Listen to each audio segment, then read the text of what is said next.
Hello, everyone. This is Tom Fox. I would like to welcome you to the Sunday Book Review.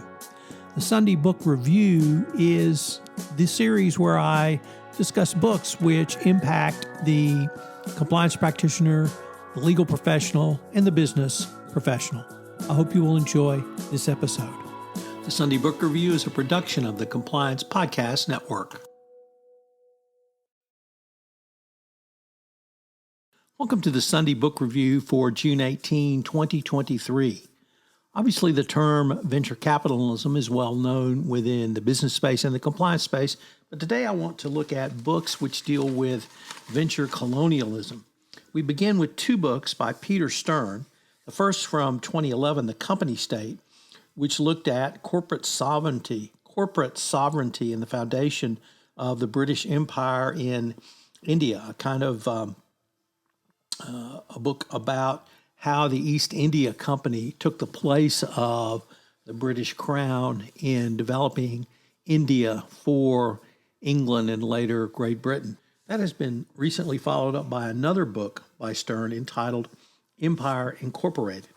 In Empire Incorporated, he looks at the broader scope of British colonialism through business and venture capitalism, really how the British business interests were able to generate stock and investors for enterprises across the globe. This began with the British Russia Company and extended literally to India, to Australia, to Canada, and even to the United States. If you'll recall, the Crown colonies, or the colony of Virginia, was founded as a business interest. It later became a Crown colony, but the business interest raised money and then would put governors in place to govern the colonies in the interests of the company and pliant with the British Empire. This was most universally seen in India, where not only did the East India Company have a free reign, but more importantly, or more interestingly, they had residents stationed at governmental units that the East India Company did not rule directly.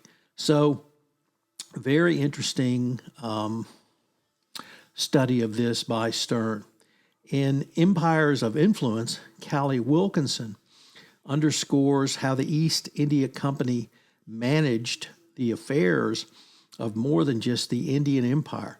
The company indirectly ruled over numerous independent kingdoms all over the subcontinent.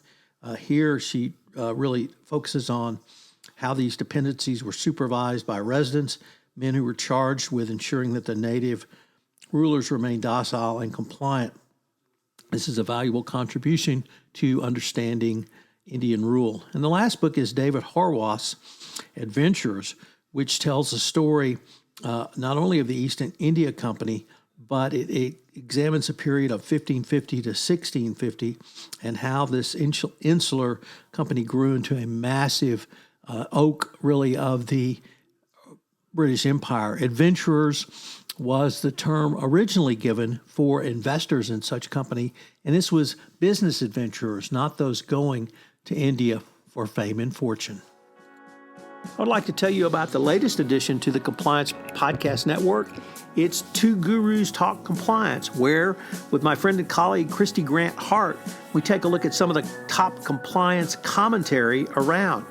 It's a long-form, up to 1 hour podcast, but if you're interested in compliance, if you're interested in Christy Grant Hart and myself talking about compliance, this would be a great podcast for you to check in on.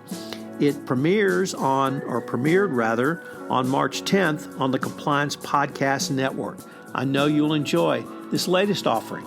Additionally, we have Data-Driven Compliance, which is a podcast where I look at the use of data in compliance programs. This is perhaps the most cutting-edge podcast I have going right now.